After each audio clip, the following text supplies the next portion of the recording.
college team's been working hard to finalize our fiscal year 20 college plan, which is aligned with our strategic pillars and identified with each strategy, and is also inclusive of the Growth and Innovation Fund projects that continue into this year. So you have this document. We'll update you on the progress quarterly, but this is how we are organizing and centralizing our work internally to help everyone know where our priorities lie. And then you also have the fiscal year 19 final report, so you can see where we finished up on things.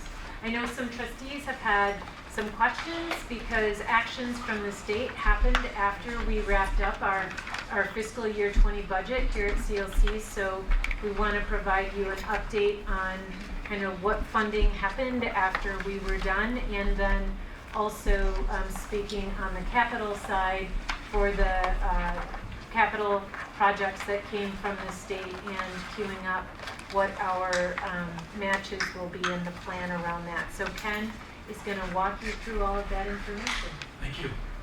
Yeah, so as you overview the budget results, existing and new projects, and then some next steps is a quick overview.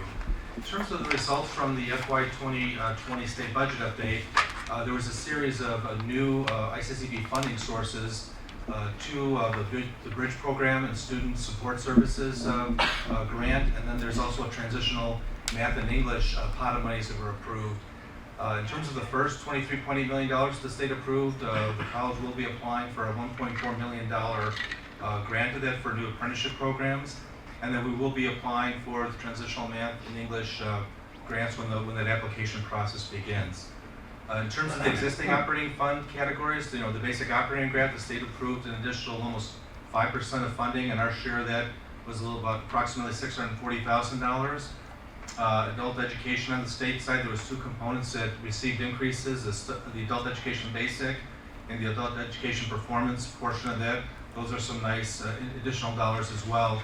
I didn't mention the two federal portions of the adult education in this presentation, because I was kind of concentrating on the state piece, but the federal portion also did very well too. So adult ed as a whole received almost 8% more in both state and federal funds than they did in the prior year.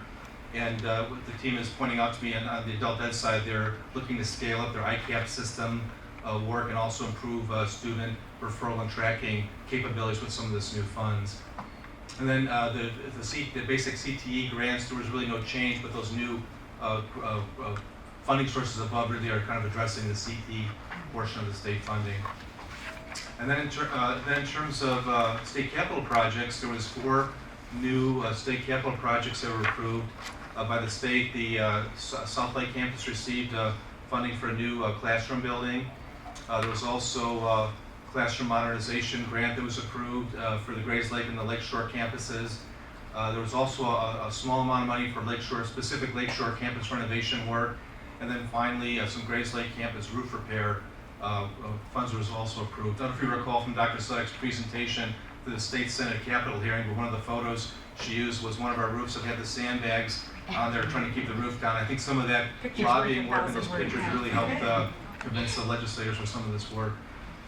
And then as you can see with the new appropriation, there's also an expected college match to it. So part of what we'll be thinking about today is how do we approach funding the capital match. And I've got another slide that'll address it, but you can see the overall it's about almost $40 million of new capital spend that this legislature is helping to generate for the college.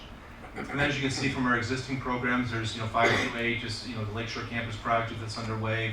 We're coming to the completion of the science building and so on and so forth. And I've got an update for you on the next couple of slides. In terms of the gym floor project, an existing project, the mercury abatement and the masonry electrical work has been completed. As you can see from this photo that Mike Welsh took the other day, they're starting to install the new gym floor. We're a little bit concerned because the contractor alerted to us that they weren't going to be done for another month. The contract requires them to be completed October 1st. They communicated back to us a couple weeks ago they thought they would need another 30 days. CDB and our management team is working with the contractor to pick up some of that time. We're telling them that we want them to hit October the 1st, and that's what we're expecting.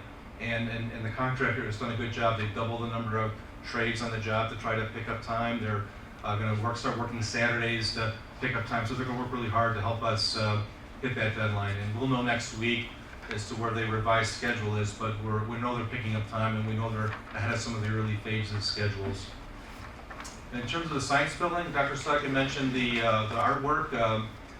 Lynn Bassa, the artist that was selected through a competition, completed her work last week. A number of science faculty kept asking her what the molecule was that she was assembling, so she decided to title the project The Mystery Molecule. And she's also noted that if our students would like to name the molecule, she's certainly up for renaming her artwork based on a student competition. So, but anyway, it's really a beautiful piece of work, and I know the team has some design work that's going to fill out the hall that's anchored on that particular piece of work. But in terms of just a basic update on the science building, we know phases 1 through 3 have been completed. There's some minor punch list items that are open. Phase 4 is expected to be completed by November so the new labs that have been renovated will be available for the start of the January term. Phase 5 has been completed. That's the faculty office renovations. Faculty have moved into their office to start the term, and I heard they're very happy with their new space. And then in terms of the new Lakeshore campus building, this update is really here to let you know that we were hoping for a ribbon cutting ceremony, a groundbreaking ceremony in October. Back in January when we updated the board on the project, and what we're kind of learning now is that that's not going to happen, that the project's delayed several months due to the construction documents reviews point at the CDB. They had some rework that required Leggett to do, and that's pushed some of the schedule back. Plus, we're informally hearing that the new administration has been slow to kind of rev up the CDB machine. The new governor's office, new leadership is trying to figure out how to get these projects working. So it sounds to be a little bit of politics and new leadership and some design change work that's been pushing our deadlines back. What we do know, though, is that we've fully completed our portion of the project. We've got our trust agreement in place as of October. We were told that that was something that could have been holding up the project, so we got that completed. CDB did in fact approve Leggett's construction documentations in early August. We know Leggett's finishing some remaining revisions. And then the key stuff that I'm highlighting in green is a critical step is going to be for the governor's office to release state funds so that they can put the bid on the street.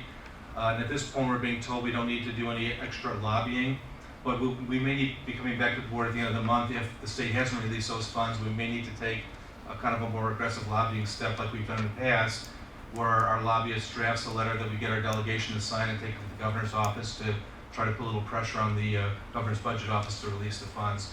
But at this point, Bruce Locke and the CDB team's trying to hold us back, saying, no, this is happening in due course, and we don't want to ruffle the CDB's feathers when we've got these other projects coming. So there's a bit of a balancing act that we're kind of managing to right now. But I wouldn't be surprised in a couple of weeks if we don't get those funds released. We may be coming back to the the trustees to sign documents to try to put a little pressure on the governor's office. So who is the new head of the CDB? Mike, do you know the guy's name? Jim Underwood. Jim Underwood. Good. He's a good community college guy. Good. But based on what our state of the schedule, if the governor's office releases the funds by the end of this month, the bid documents will be on the street in the middle of September, which means the bid opening in October, which means that an awarding of the bid and execution of a contract could take place by Christmas, which means groundbreaking in theory would be January, February of the following year. So that's basically what we know on the CD project at this point. And then that leads us to our recommendations regarding the projects that were approved. If we do have to come up with some funds to do our match in the next couple months, our recommendation would be to take the available extra state funds that we received and use that and possibly a little bit of contingency funds to help fund a loan to fund our match. We've done that in the past. And we're also setting aside some funds in the case with our enrollment maybe being slightly below what we project, having a little cushion to help address that impact on the budget as well. And we'd be obviously coming back to the board with more information when the state begins to proceed on the South Lake project. I was hoping it would be September, October, but I'm hearing from the CDB people is that could be more December, January, which means when we get together at our fall retreat time, we'll have plenty of time to thoughtfully think through our options and come up with strategies at that point. So from next steps, we'll continue to submit and monitor our new state grant applications. We'll continue to manage our existing projects with the CDB. We'll also work on getting the new capital projects underway by seeking the board's approval for the various intergovernmental agreements that will be required to get those projects started. We'll also be looking to seek authorization to fund our match, and then also the board's authorization to approve the requisite trust accounts that will go with those projects. And again, I'm just noting our November 5th fall planning retreat will be a great time to kind of sort through those various decisions that we'll be making. Though if we are required to move faster, possibly the September board meeting or the October board meeting, we'll be coming forward to the board with recommendations and seeking your direction. Anyway, that's the overview that I had for this evening's meeting. Is there any questions? Sure. So the CLC match at present is only the 9.6 million, correct? Correct. The other, for the existing projects, we've already covered that. So Right. we'll be talking about 9.6. Correct. Okay. We fully funded the 24/7. It's just the numbers on the top. Great. Thank you. So do you have a contingency plan if the ground is frozen and This is where Mike's going to come up in a second. Okay, what do you think, Mike? So it is something that we've talked about, you know, we're starting to get into winter conditions at that time. So there are some things that we can do to kind of phase that. Hopefully we'll have a mild winter and we can do groundbreaking, but there are things that we can do to continue with it. It might be a symbolic ground, right? yeah, Exactly. like buy a bag of sand or Yeah, something? right. Shovel. Okay, thank you, Ken. Thank you. Thank you. And that concludes my report. Okay, thank you, Dr. Sutter. Okay, there you go. Well, welcome back, Lancers. At the start of every semester, CLC holds welcome weeks to help our students feel welcomed, valued, and included on campus. So this includes Your Welcome Here Day, the Student Success Expo, and the Student Activities Fair on August 29th from 11 to 1, where student-led clubs and activities will be set up along Student Street. Come and support our student leaders. During Orientation Week, the Student Government Association held their annual faculty breakfast and talked about upcoming class visits and the recruitment of new senators. In the afternoon, we held our fall leadership training where we prepared a foundation for the new school year. This included amending our constitution, teaching our new officers how to run an efficient meeting, and playing 2 icebreakers that helped us learn how to properly recruit more senators and become a stronger family unit. SGA meets every Tuesday from 2 to 4 p.m. in C106. We would love to see our lovely board members at our meetings and hear your feedback on some of our initiatives. So please let me know if you'll be able to join us on a Tuesday. We'll find some of those little trustees for you. We don't know any. We'll take a poll. I know. I know a lot here, so. But throughout August, several programs also held their trainings or leadership retreats to prepare for the start of the fall semester.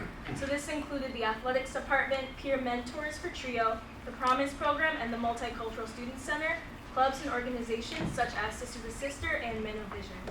CLC Athletics co-sponsored the Northern Lake County High School Leadership Conference, which included 500 students from 8 local high schools. The students, primarily juniors and seniors, were selected by their school as student leaders. They engaged in leadership activities and throughout the day included a keynote presentation by actor, coach, author, and speaker Johan Kelly.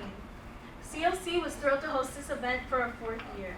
I was fortunate enough to speak at the all-college kickoff where Dr. Sudik welcomed back all faculty and staff members to a brand new school year. There were 10 student and alumni speakers that shared their stories and spread the message of student success when we all come together as one. So thank you again to Dr. Sudik for giving me a platform. 5 students served on a panel for new faculty members and discussed with them the rules and regulations of CLC. The students were asked about their experiences here at the college and what they would recommend the new faculty to be aware of within their classrooms, such as identifying and eliminating educational bias within the classroom, providing students with resources to help them become more successful in their area of expertise, and reminding them that as educators, they have the most influential and imperative job in a student's life, and the bonds that they make with the students can determine the life that they lead. Thank you. Thank you very much.